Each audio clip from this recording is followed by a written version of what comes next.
Shalom anak-anakku yang terkasih di dalam Tuhan Yesus. Kembali bersama saya Ibu Acuy dalam mata pelajaran Pendidikan Agama Kristen dan Budi Pekerti kelas 7 semester ganjil. Sebelum kita memulai pembelajaran, mari kita berdoa terlebih dahulu.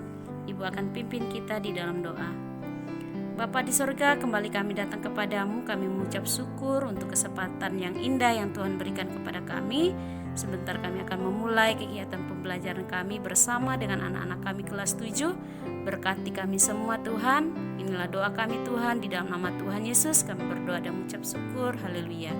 Amin. Hari ini kita akan belajar dari materi kita hari ini tentang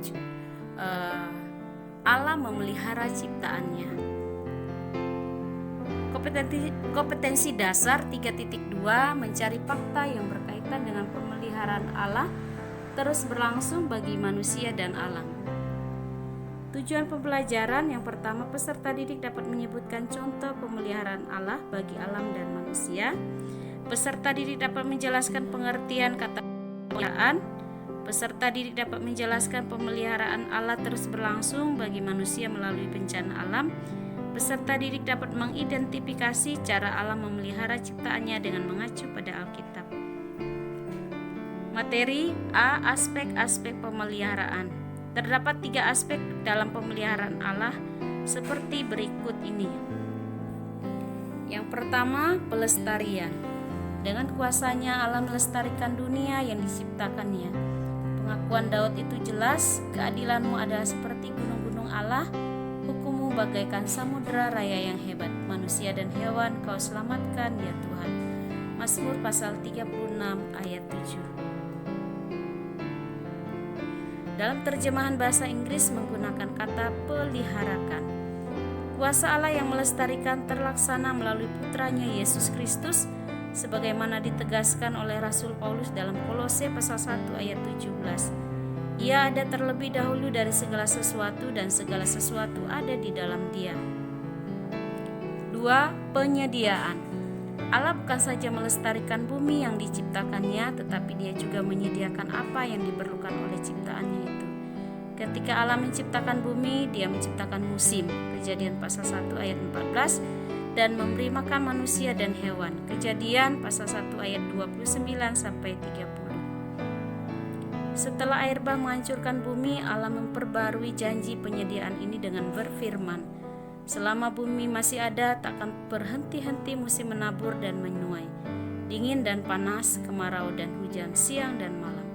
Kejadian pasal 8 ayat 22. Beberapa mazmur menegaskan kebaikan Allah dalam menyediakan kebutuhan bagi makhluk ciptaannya. Mazmur 104 ayat 1 sampai 35 dan Mazmur pasal 145 ayat 1 sampai dengan ayat 21. 3. Pemerintahan. Di samping pelestarian dan penyediaan kebutuhan ciptaannya, Dia juga memerintah dunia ini oleh karena Allah berdaulat. Peristiwa-peristiwa dalam sejarah terjadi menurut kehendaknya dan dalam pengawasannya. Tuhan tidak pernah berhenti menunjukkan pemeliharaan dan kekuasaannya. Setelah terjadi bencana, kehidupan terus berlanjut. Mungkin kamu bertanya, jika Allah memang maha kuasa, mengapa Ia membiarkannya terjadinya bencana dan kerusakan alam? Dosa telah menyebabkan manusia melakukan segala cara demi memenuhi kepentingan dirinya sendiri, termasuk di dalamnya mengeruk alam tanpa batas. Semua hasil bumi, baik yang berasal dari dalam perut bumi, minyak, gas, besi, timah, emas, perak, dan lain-lain diambil secara serakah, serta pertambangan-pertambangan yang dibuat merusak alam.